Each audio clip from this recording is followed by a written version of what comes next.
Leslie in Ashland, Oregon. Hey, Leslie.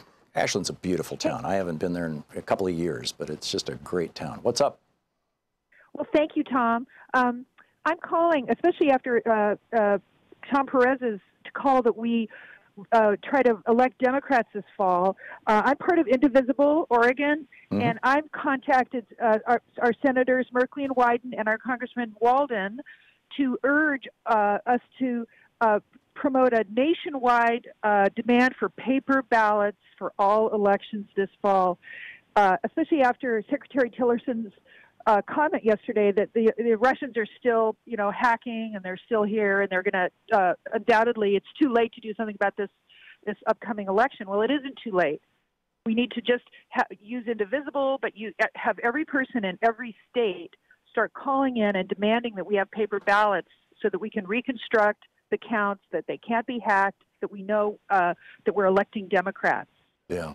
Yeah, good. That is great. And I'm curious. You said you're contacting Greg Walden. He's a Republican member of the House of Representatives from Oregon. Yes, Republicans tend not. Favorite. Yeah, Republicans tend to like voting machines and to be opposed to replacing them with paper. Democrats the other way around, which should tell you something about who's doing what to what. You got any response from him? How has he reacted?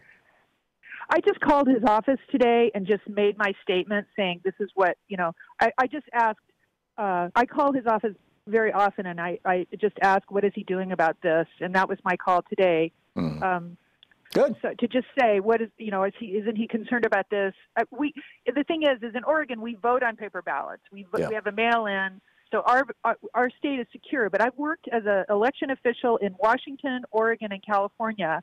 And both, especially in California, I voted on voting machines, and I was just appalled by that.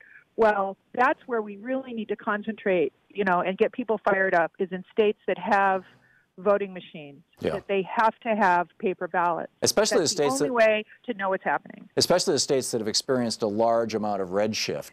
Pennsylvania, Ohio, Indiana, Michigan, states where the exit polls show Democrats winning, but the voting machines show Republicans winning.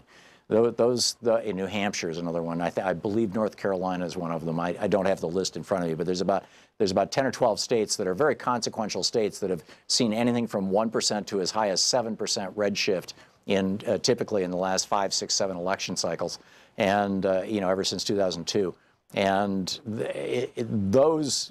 yes, California absolutely.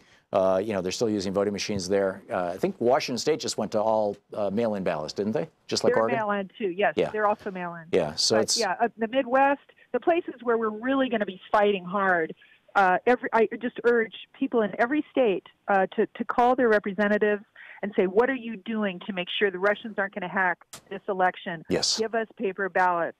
Yeah, it's funny, 5, 10 years ago, we were calling members of Congress saying, what can you do to prevent the Republicans from hacking the election? Ken Blackwell in Ohio turning the tabulation of the vote over to a private company in Kentucky, as I recall, or maybe it was Tennessee. I think it was Kentucky. It's Kobach, yeah. Yeah. And the Republicans always said, well, it's not a problem.